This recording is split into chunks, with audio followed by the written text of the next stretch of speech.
Olá, hoje é sexta-feira, 3 de julho de 2026. Eu sou Igor Menezes e estamos começando mais um Morning Call by Futura Invest. O mercado abre com uma leitura mais cautelosa.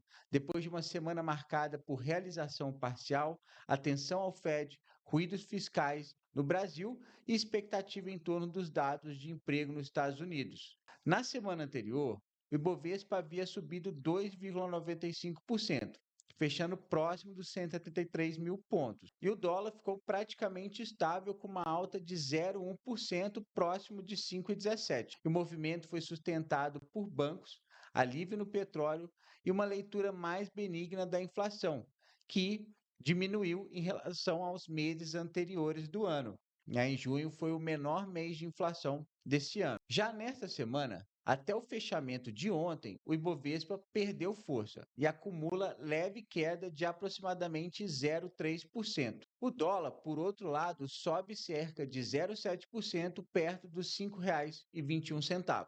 A leitura principal, pessoal, é que o mercado saiu de uma semana de recuperação e entrou em uma semana de teste de resistência. Lembrando que o Ibovespa chegou perto dos 173 mil pontos, mas encontrou dificuldade para tracionar, né? E essa semana já reduziu. Então, o investidor ele fica dividido entre o cenário de juros nos Estados Unidos, o fiscal brasileiro, o comportamento do dólar e o fluxo estrangeiro e também o desempenho das commodities. Já no Brasil, o Boletim Focus voltou a mostrar inflação ainda pressionada, mesmo que diminuindo, né, em junho. Continuamos ainda com uma projeção de inflação em 2026 acima da meta, enquanto a expectativa para a Selic permanece em 14%. Isso reforça a percepção de juro alto por mais tempo e reduz o espaço para uma precificação mais positiva dos ativos locais. Outro ponto importante foi o CAGED. A criação de vagas formais perdeu força em maio, sinalizando desaceleração do mercado de trabalho. Esse dado, pessoal, ajuda a compor uma leitura de atividade menos aquecida, mas ainda não muda de forma decisiva a visão sobre a política monetária. O fiscal também voltou ao centro das atenções, principalmente depois de mais uma pauta bomba, pressionando ainda mais os juros futuros e elevando aí o risco dos ativos brasileiros. Esse ponto segue sensível porque o mercado ainda cobra sinais mais consistentes de controle aí do Brasil em relação às contas públicas. Já no exterior, o Fed continuou no centro do mercado. A fala de dirigentes reforçou uma postura cautelosa. A inflação menor ajuda, mas ainda não há sinal claro do início do ciclo de corte de juros. Por isso, cada dado de atividade e emprego nos Estados Unidos segue com impacto direto nos mercados globais. E aí o payroll veio, né, e abaixo do esperado. O dado mais fraco aliviou a pressão sobre os juros americanos e ajudou os ativos de países emergentes, incluindo o Brasil. Já nas commodities, o petróleo perdeu parte do prêmio de guerra. A queda do Brent reduz pressão inflacionária global, mas também limita o desempenho das petroleiras na Bolsa Brasileira.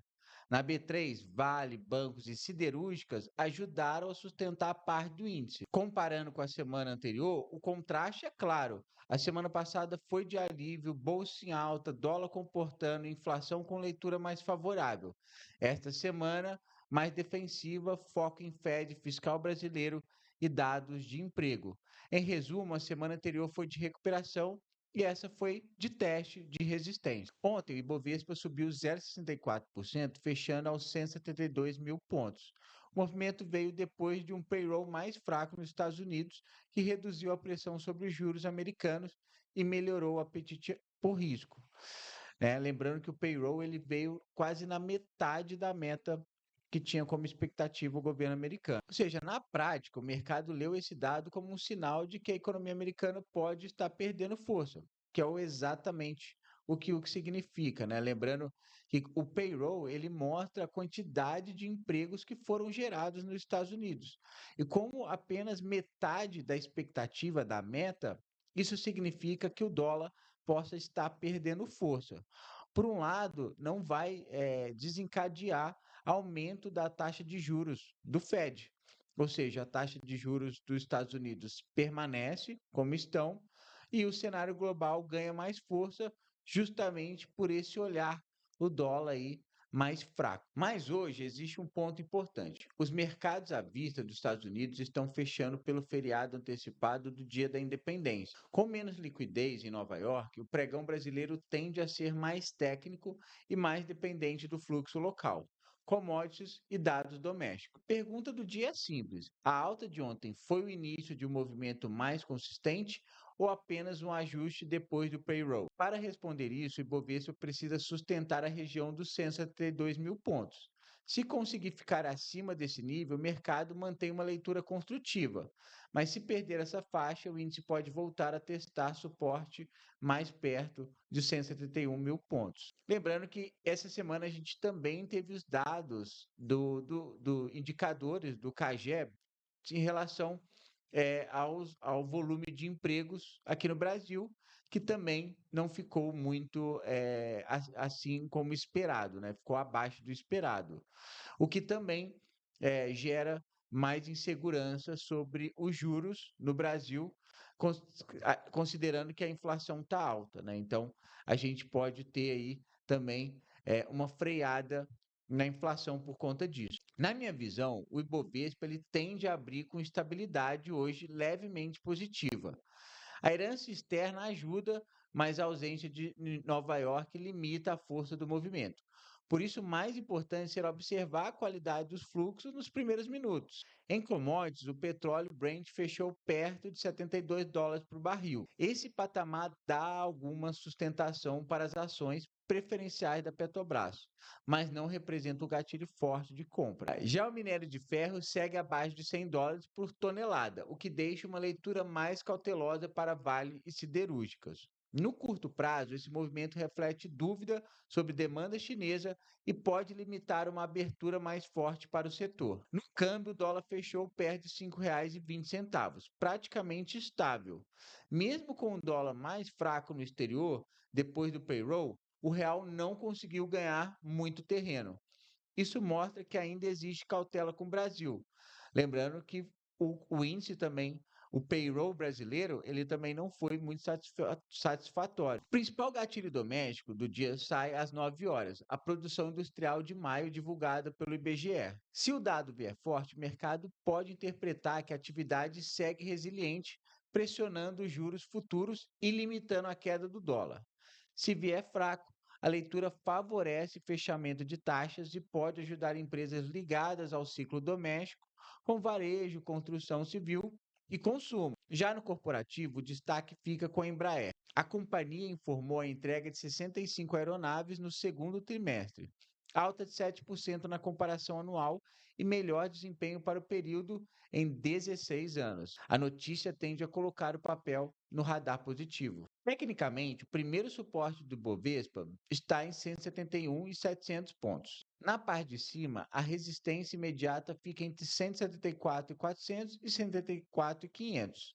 Se romper essa faixa, com fluxo consistente, o índice pode buscar os 175 mil pontos. Mas para esse movimento ter qualidade, precisa haver confirmação em bancos, Petrobras e Vale, que é o que normalmente impulsiona o Brasil. Sem essa combinação, o pregão tende a ser mais lateral, técnico e de menor liquidez. Então, a leitura para hoje é: o mercado abre com herança positiva, mas com força limitada pelo feriado nos Estados Unidos. A produção industrial das 9 horas é o principal gatilho local e o Ibovespa precisa defender os 172 mil pontos para manter a chance de buscar novas máximas. Bom, e na semana que vem, entre os dias 6 e 10 de julho, o mercado entra em uma agenda importante para calibrar expectativas de juros, inflação, dólar e commodities. Já na segunda, o mercado acompanha o Boletim Focus, de olho nas projeções para inflação, Selic, PIB e câmbio. A leitura será importante para entender se as expectativas seguem pressionadas ou se começam a abrir espaço para algum alívio. Lá fora, segunda-feira também traz dados de serviço nos Estados Unidos, com PMI e ISM.